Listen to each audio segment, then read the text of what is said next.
All right, it's that time of the day again, or if you're a binge listener like I am, maybe that time of the week again, or if you're just crazy, maybe it's that time of the month where you're just going to go through hundreds of hours of me talking.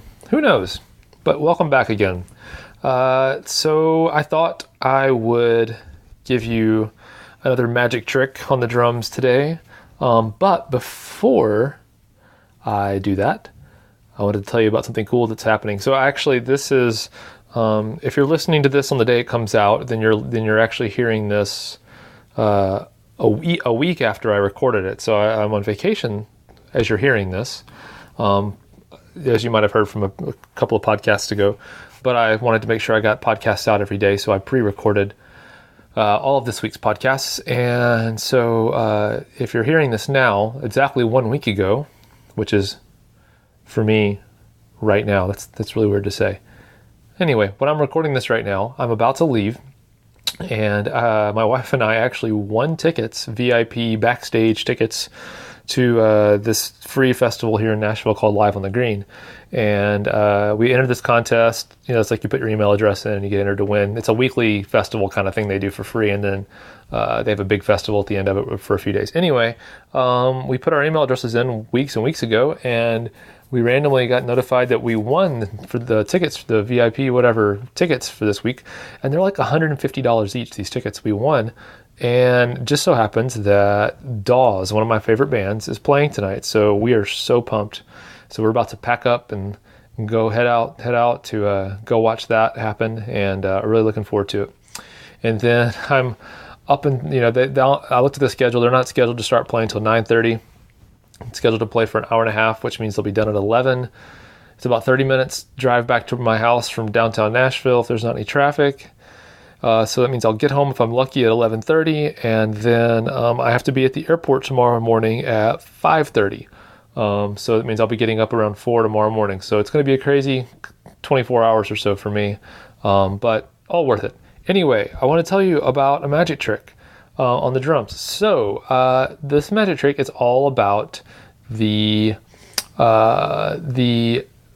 way that you can kind of manipulate what people are perceiving that you are playing on the drums.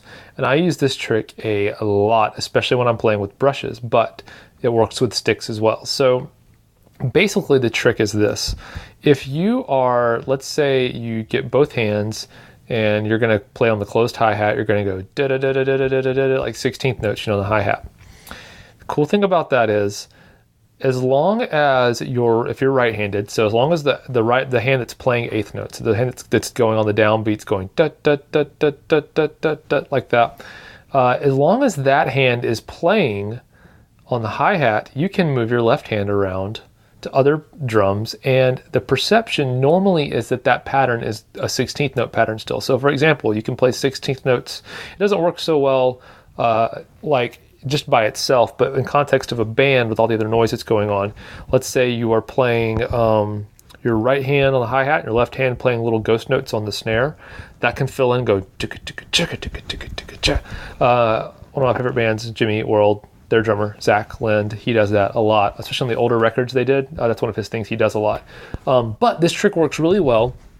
And you might do this a lot, and I'm not telling you anything new, but let's say you have your right hand on the ride cymbal and your left hand on the hi-hats. You can play those two, and it sounds like you're playing really fast stuff on the ride cymbal sometimes. So those sounds blend together. One thing that I love to do, this is a real cool trick when I'm playing with brushes especially. There's a couple of songs with All Sons and Daughters where I'm playing 16th notes on the snare drum with brushes, that real kind of train kind of that kind of sound, and obviously I only got two hands, but some of the record stuff on the records that I'm trying to replicate has these big cymbal swells coming up, out of the middle of these 16th notes on the snare drum.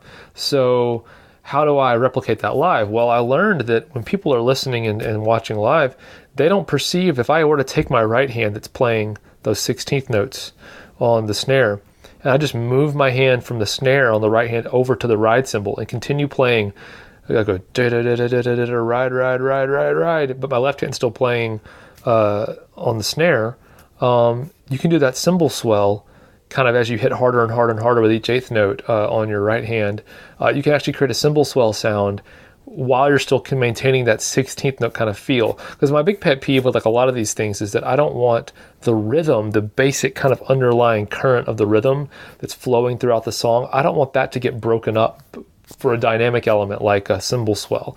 Like I don't want to play a bunch of 16th notes with the listeners used to hearing that kind of standard underneath everything pattern, like a nice train kind of running underneath, and then all of a sudden it's time for a cymbal swell and that pattern just stops for a couple of bars while I move my hands over to the cymbals. So it's a cool way to kind of play with the perception and understand that people are going to hear things differently than what you know you're doing.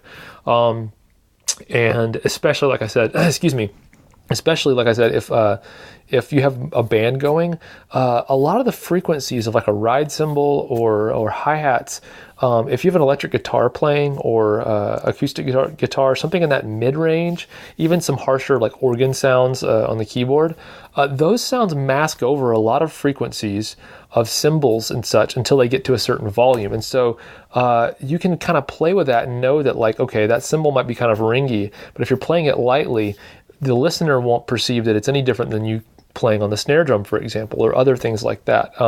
So just kind of play around with it. Understand the frequencies that are coming out of your drums and your cymbals, and that can be a really cool advantage and make you be able to feel like you're capable of creating sounds with just your two hands that you otherwise wouldn't be able to. So I hope that helps you, and I'll talk to you again tomorrow. Bye.